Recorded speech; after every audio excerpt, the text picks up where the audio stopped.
जय श्री राधे कृष्ण साथियों। मैं भी कृष्णा ज्ञान सहारा चैनल में आपका स्वागत करती हूँ। कैसे हैं आप? आपके अच्छे स्वास्थ्य और सुखद जीवन की मंगल कामना करती हूँ। आपके और अपने इष्ट देवों को कोटि कोटि नमन करते हुए, बड़ों को प्रणाम करते हुए वीडियो प्रारंभ करते हैं। साथियों, आज की वीडियो में पशुपति व्रत की कितनी अपरंपार महिमा है और भगवान शिव को समर्पित ये व्रत हमें किस प्रकार करना है। मात्र 5 सोमवार व्रत करने से विवाह में आ रही सभी बाधाएं दूर हो जाती हैं और अन्य भी कोई मनोकामना लेकर यदि आप इस व्रत को करते हैं तो वो अवश्य पूर्ण होती है। इतना चमत्कारी है पशुपति नाथ जी का ये व्रत। तो भगवान पशुपति नाथ जी के व्रत की संपूर्ण विधि और जानकारी लेकर मैं आज आपके बीच में। तो चलिए झटपट वीडियो प्रारंभ कर लेते हैं, लेकिन उससे पहले चैनल पर नए आए हैं तो चैनल को सब्सक्राइब जरूर कर दीजिएगा और बेल आइकन का बटन जरूर दबाइएगा, जिससे आने वाली वीडियोस का नोटिफिकेशन आपको मिलता रहे सबसे पहले। भगवान शिव का रूप पशुपति नाथ का व्रत। पशुपति व्रत को करने से संपूर्ण इच्छाएं पूर्ण होती हैं। वैसे तो सोमवार का व्रत हमेशा ही महिलाएं और पुरुष भी और कन्याएं भी सब रखती हैं और भगवान शिव भोलेनाथ शंकरदेव माँ गौरा के साथ विराजमान रहते हैं, आपकी सारी मनोकामनाएं पूर्ण करते हैं।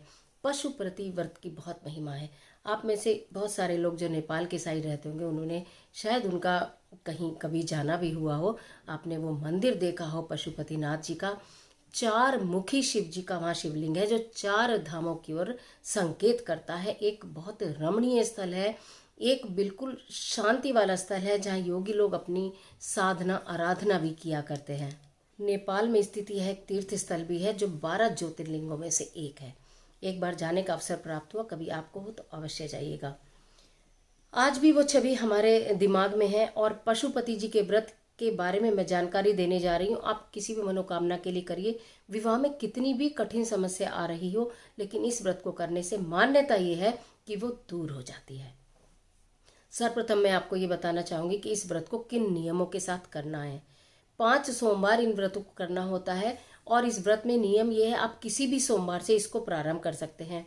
बीच में पीरियड की समस्या जरूर आएगी, तो आपने अगर 3 सोमवार कर लिए और फिर पीरियड आया है, 4 कर लिए फिर प्रॉब्लम आ गई है, तो वो आगे काउंट हो जाएगा। लेकिन हाँ, उस दिन आप रहना आपको सात्विक तरीके से ही है। आपको कोई पूजा नहीं करनी, लेकिन आप उस दिन संभवतः सात्विक भोजन ही ग्रहण करें। अगर आप भोजन कर रही हैं तो सात्विक भोजन ग्रहण करें और यदि मीठे से रह सकती हैं तो मीठे से रहें। इस व्रत में नमक नहीं खाया जाता, फलाहार खाया जाता है और वो भी मीठा। तो आपको मीठा खाना है, सात्विक तरीके से रहना है और दूसरी बात, पीरियड में इस व्रत को नहीं करना, मतलब पूजन नहीं करना। आगे उसे कंटिन्यूशन में आप ले सकते हैं। सोमवार के दिन प्रातः नहा धो के स्वच्छ वस्त्र धारण करें। जो आपके आसपास कहीं मंदिर है, ये व्रत जो है मंदिर में ही जाकर किया जाना है, यानी इस व्रत के लिए जो पूजा है वो मंदिर में जाकर ही करनी होगी। तो आपके आसपास जहाँ भी शिव जी का मंदिर है, आप वहाँ प्रातः स्नान करके जाइए और दैनिक पूजा जिस प्रकार करते हैं, भगवान को जल अर्पित कीजिए, कुछ आप पुष्प अर्पित कीजिए, चंदन अर्पित कीजिए, कोई मिष्ठान अर्पित कीजिए और उसके बाद आप वहाँ पर अपनी आपको जो भी मंत्र बोलना है, आरती बोलनी है, वो करके अपने घर में आ जाइए। पूरा दिन आपको उपवास रखना है। ये वाली पूजा करने के बाद आप चाय, दूध या कोई फल इत्यादि खाना चाहें तो खा सकते हैं। उसके बाद शाम के समय आपको फिर मंदिर जाना है। प्रदोष काल में, यानी जो दिन छिपने का समय होता है, उस समय आपको मंदिर जाना है।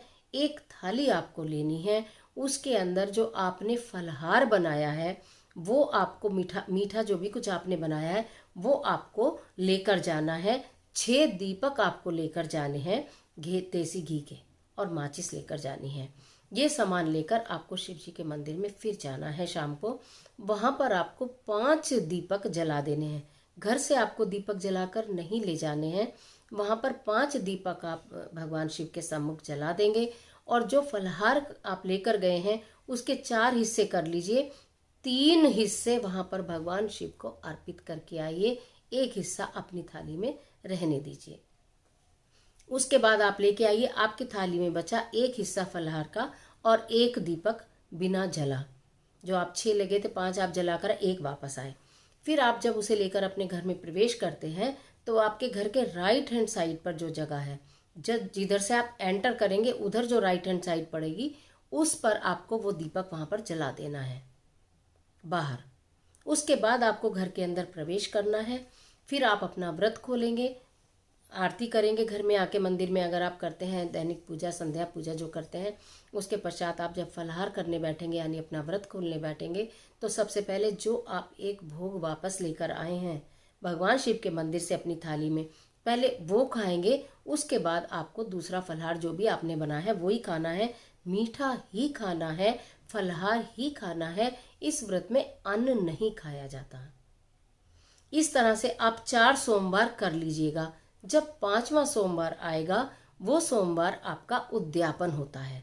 5वें सोमवार को उद्यापन होगा। उद्यापन के दिन आपको क्या करना है, वही सुबह की दैनिक पूजा, उसके बाद आप फिर थाली लेकर जाएंगे। एक नारियल में आपको मोली लपेट लेनी है, यानी कि कलावा, यानी कि लाल रंग का धागा जो कि पूजा में इस्तेमाल होता है, वो आपको नारियल के ऊपर मोली आपको लपेट लेनी है। उसी प्रकार से आपको दीपक लेने हैं। 108 बेल पत्ते आपको उद्यापन वाले दिन लेकर जाने हैं, जिस दिन आप उद्यापन करेंगे, यानी कि 5वें सोमवार के दिन। फिर आप वहाँ जाइए, भगवान शिव शंकर की पूजा अर्चना करिए, अपनी मनोकामना कहिए। पहले दिन से ही आप मनोकामना कहते चले आ रहे हैं, हर सोमवार आप कहते चले आ रहे हैं। पहले सोमवार आपने व्रत में संकल्प लिया, तब ये बोला कि मैं इस अपनी इच्छा के लिए भगवान ये व्रत रख रहा हूँ, तो मेरी मदद करना पूर्ण करने में। ये संकल्प मैं हर व्रत में बताती हूँ, इस बार प्रारंभ में नहीं बताया, अब बता दे रही हूँ। संकल्प अवश्य लीजिएगा। संकल्प के बिना कोई पूजा, कोई व्रत पूर्ण नहीं माना जाता।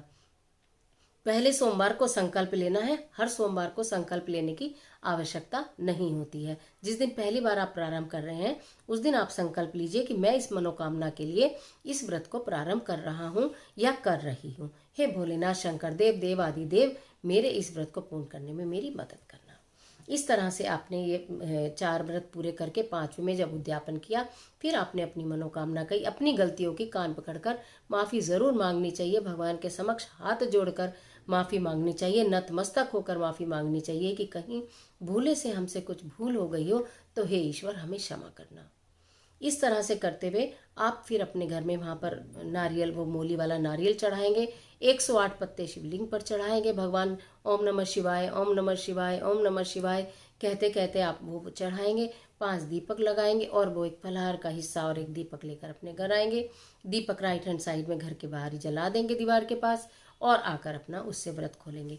इस तरह आपके 5 सोमवार पशुपति व्रत पूर्ण होते हैं। मैंने बहुत धीरे धीरे एक एक चीज़ को बताया है। मैं आशा करती हूँ आपको ये सारी अच्छी तरह से समझ में आ गई होगी। पूर्ण विधि है, बड़ी सरल विधि है। एक बार समझेंगे, हर बार करेंगे। 2 बार मंदिर जाना है, प्रातःकालीन पूजा करके आनी है। शाम को जब जाना है तो 6 दीपक लेके जाना है, 5 वहाँ जलाने हैं। एक घर आकर अपने राइट हैंड साइड में गेट पर जलाना है। फलाहार जो लेकर जाएंगे मीठा, 3 हिस्से वहाँ रख कर आने हैं, 1 हिस्सा आकर खाना है। और बाकी जो भी आपने फलाहार बनाया है वो भी आपको ही खाना है। मीठा खाना है, नमक नहीं खाना है, अनाज नहीं खाना है। ये पशुपति व्रत की इतनी महिमा है कि यदि आप इस व्रत को सच्चे मन से करते हैं, पूरे श्रद्धा भाव और विश्वास के साथ करते हैं, तो भगवान शिव शंकर आपकी मनोकामना अवश्य पूरी करते हैं। माँ गौरा आपको सुहाग प्रदान करेंगी, सौभाग्यवती होने का आशीर्वाद देंगी, अखंड सौभाग्यवती होने का आशीर्वाद देंगी। तो इस व्रत की महिमा इतनी महिमा है इस व्रत की। इस व्रत को आप करने से अपने विवाह में आ रही बाधाओं को भी दूर कर सकते हैं। न जाने कौन सी ऐसी बाधा है कि सबके काम हो गए और मेरे ही काम नहीं हो रहे, सबके काम हो गए बस मेरे ही काम नहीं हो रहे।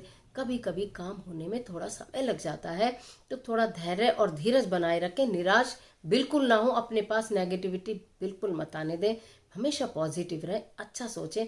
अरे अगर इतना समय नहीं हुआ तो इसमें भी ईश्वर ने कुछ अच्छा सोचा होगा।